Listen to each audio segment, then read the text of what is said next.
हमारे साथ है संत तुकाराम महाराज के 11वें वंशज।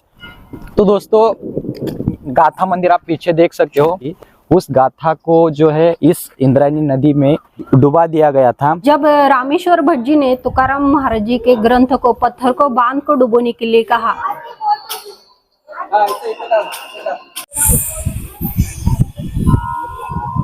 नमस्कार दोस्तों, इस नए व्लॉग में आप सभी का स्वागत है। तो दोस्तों महाराष्ट्र को संतों की भूमि नाम से भी जाना जाता है।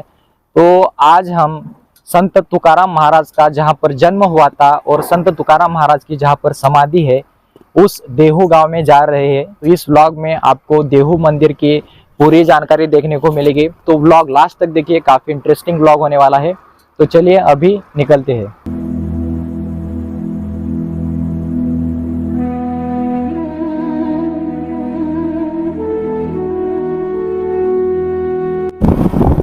तो दोस्तों अभी हम देहू गांव में आ चुके हैं।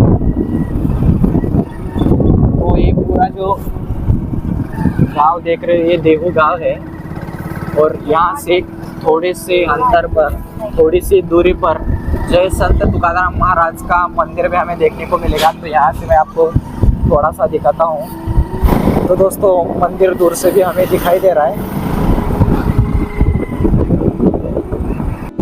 तो दोस्तों हम अभी जो है मंदिर के नज़दीक आ चुके हैं। तो आप देख सकते हो यहाँ पर मंदिर है। तो गाड़ी पार्क करेंगे और मंदिर में हम जाएंगे।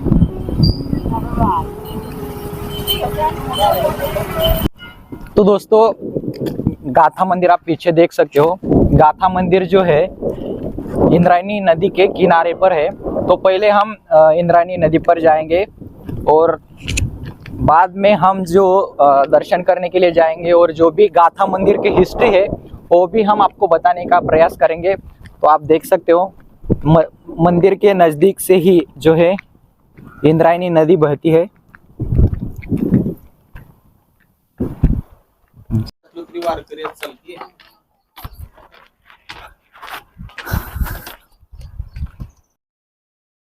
तो दोस्तों यहाँ पर जो है ये इंद्रायणी नदी है और इंद्रायणी नदी के तट पर यहाँ पर जो है गाथा मंदिर आप देख सकते हो। तो दोस्तों मैं अभी जो है इंद्रायणी नदी के किनारे पर हूँ। तो दोस्तों गाथा मंदिर जो है मेन, इसका गाथा मंदिर बनाने का जो मेन उद्देश्य है, तो संत तुकाराम महाराज ने जो गाथा लिखी थी उस गाथा को जो है इस इंद्रायणी नदी में डुबा दिया गया था। तो इस वजह से लगभग 13 दिनों के बाद वो गाथा स्वयं जो है खुद ही ऊपर आई थी, या ऐसा कहा जाता है कि विट्ठल जो कि महाराष्ट्र के दैवत है उन्होंने वो गाथा इस पानी के ऊपर तराई थी, ऐसा आख्यान, मतलब ऐसा कहा जाता है। तो 13 दिन तक वो गाथा इस इंद्रायणी नदी में डूबी थी और उसके बाद वो ऊपर आई थी। इस वजह से यहाँ पर एक गाथा मंदिर बनाया गया है, ऐसा आख्यायिका, ऐसा कहा जाता है। तो ये पूरी जानकारी हम यहाँ पर जो संत है, यहाँ पर जो वारकरी संप्रदाय है उनसे हम लेंगे। तो चलिए आपको डिटेल में हम दिखाते हैं। अभी तो मैंने आपको ये इंद्रायणी नदी दिखाई और हम अब जाएंगे जहाँ पर संत तुकाराम महाराज ने तप किया था, उस जगह पर जाएंगे। तो चलिए निकलते हैं। तो दोस्तों अभी हम देहू गांव में हैं और हमारे साथ है संत तुकाराम महाराज के 11वें वंशज। तो उनसे हम इस जगह की जानकारी लेने वाले हैं। जो इतिहास यहाँ पर पुरातन काल में जो घड़ा है उसकी पूरी जानकारी हम लेंगे। तो नमस्कार महाराज। नमस्कार। तो महाराज पहले तो आप अपना परिचय दीजिए। मैं अनिकेत अनिल मोरे देहूकर, मैं तुकाराम महाराज जी का 11वां वंशज। अभी मैं BCA कर रहा हूँ और MA मराठी में फर्ग्यूसन कॉलेज में पढ़ रहा हूँ। तो महाराज हम यहाँ पर जो भी अपने दर्शकों को देहू और गाथा मंदिर और जो भी संत तुकाराम महाराज का यहाँ पर इतिहास हुआ है उसकी जानकारी देने के लिए यहाँ पर आए थे। तो खुद आप हमें यहाँ मिले तो हमें काफ़ी प्रसन्नता हुई। तो हम जानना चाहते थे कि यहाँ पर जो संत तुकाराम महाराज ने जो कार्य किया था, जो भी गाथा से रिलेटेड पूरा यहाँ पर जो इतिहास है उसकी जानकारी हमें चाहिए। तो हमारे दर्शकों को आप जानकारी दीजिए। हम जिस भूमि में अभी खड़े हैं, ये जो महाराष्ट्र भूमि में, यहाँ संतों की भूमि ऐसा भी कहता है कि जहाँ हर जात में, हर पंथ में संत आए हैं। यहाँ जो संत आए उन्होंने अपनी रचना किए, वैसे ही तुकाराम महाराज ने जो रचना किए वे संत तुकाराम महाराज गाथा उनके नाम उस नाम से तुकाराम महाराज जी की गाथा जो इस हम अभी खड़े हैं, जो इंद्रायणी का जो डोह है, मतलब जहाँ इंद्रायणी का पानी जहाँ कौन सा भी ऋतु हो उस हर ऋतु में जहाँ पानी रहता है वो जो डोह, उस डोह में तुकाराम महाराज की गाथा तरी है। उसका ऐसा इतिहास है जो संत महिपति महाराज ने लिखा है।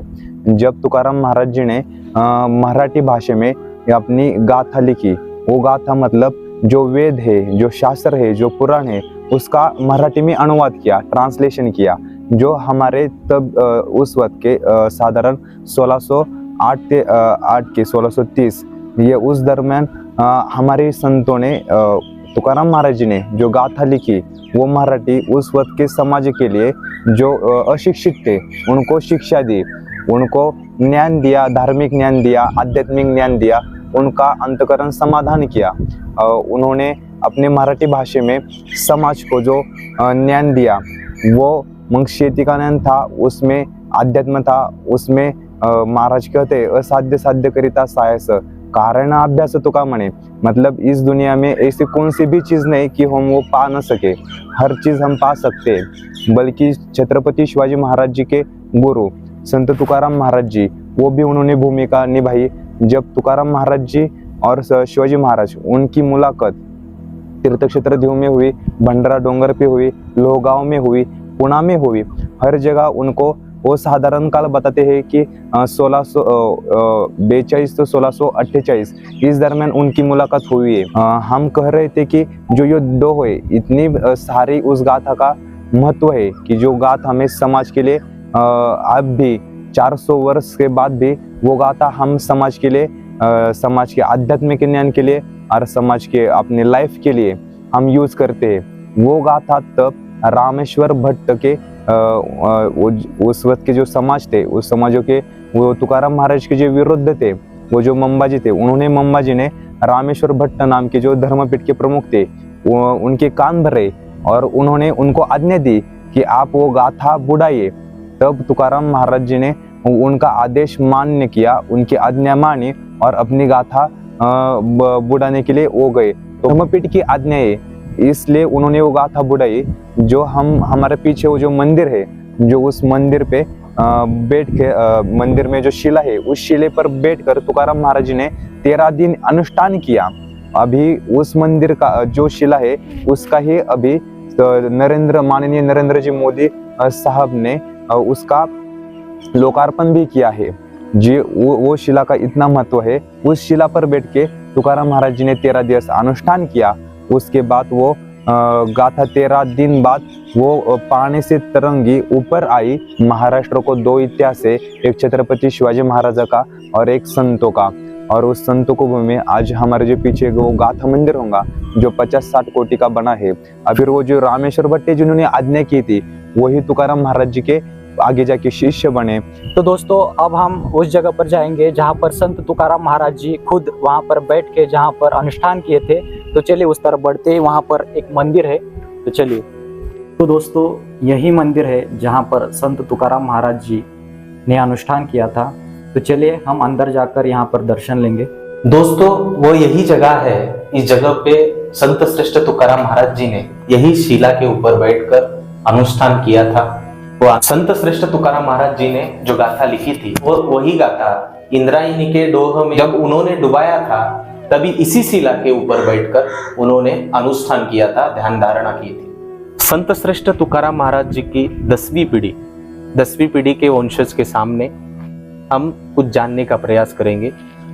नमस्कार, जो ये यहाँ पे शिला मंदिर है वो शिला दिखाई गई है, उसका आप कुछ हमें इतिहास बताइए। शिला किस लिए थी और महाराज जी ने वो शिला के साथ क्या किया था?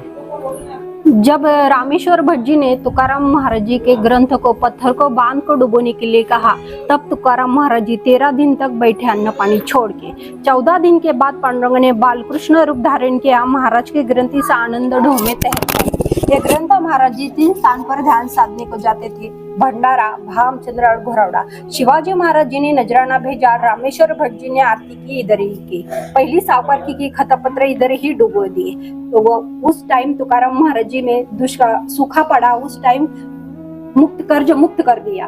रामकृष्ण हरी। संत श्रेष्ठ तुकाराम महाराज जी के 10वें वंशज ने हमें कुछ इतिहास बताने की मदद की, इसीलिए उनको मिलने का हमें सौभाग्य मिला, इसीलिए उनका हृदय से मैं आभारी हूँ। दोस्तों अभी हमने देखा कि संत तुकाराम महाराज जिस जगह पर बैठकर अनुष्ठान किए थे वो मंदिर यहाँ पर बनाया गया है। तो उसी के नजदीक आपको जो है गाथा मंदिर भी देखने को मिलेगा। तो चलिए गाथा मंदिर की ओर जाते हैं। तो दोस्तों हम अभी जो है मंदिर के सामने हैं, तो चलिए अब अंदर जाएंगे। छोटा स्टैंड है, यहाँ पर बाहर रखने पड़ते हैं, आपको इस तरह का कूपन दिया जाता है। और ये जो है मेन गेट है मंदिर का।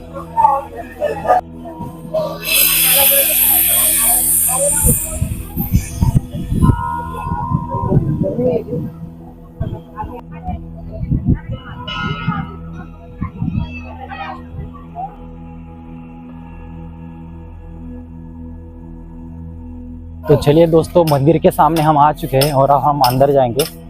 तो इस तरह की सीढ़ियाँ यहाँ पर बनाई गई है और काफी ऊंचा मंदिर है।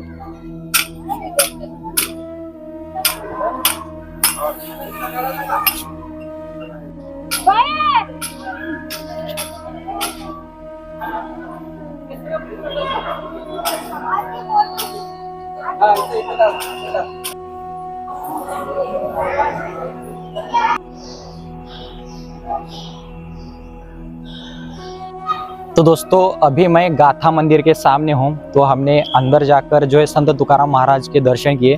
तो अंदर फोटोशूट के लिए परमिशन नहीं है। तो अगर मंदिर के बारे में बताए तो संत तुकाराम महाराज का यह भव्य मंदिर है और एक भव्य मूर्ति आपको संत तुकाराम महाराज की, जैसे आप मंदिर के अंदर जाओगे संत तुकाराम महाराज की एक मूर्ति आपको अंदर देखने को मिलेगी, जिसके सामने संत तुकाराम महाराज लिखित एक गाथा भी आपको देखने को मिलेगी। तो ऐसे 2 फ्लोर का मंदिर इस तरीके से जरा थोड़ा सा बड़ा मंदिर बनाया गया है और मंदिर के दीवार पर जो है संत तुकाराम महाराज लिखित जो अभंग है उनकी रचना की गई है। तो अगर आप यहाँ पर आओगे तो आपको देखने को मिलेगा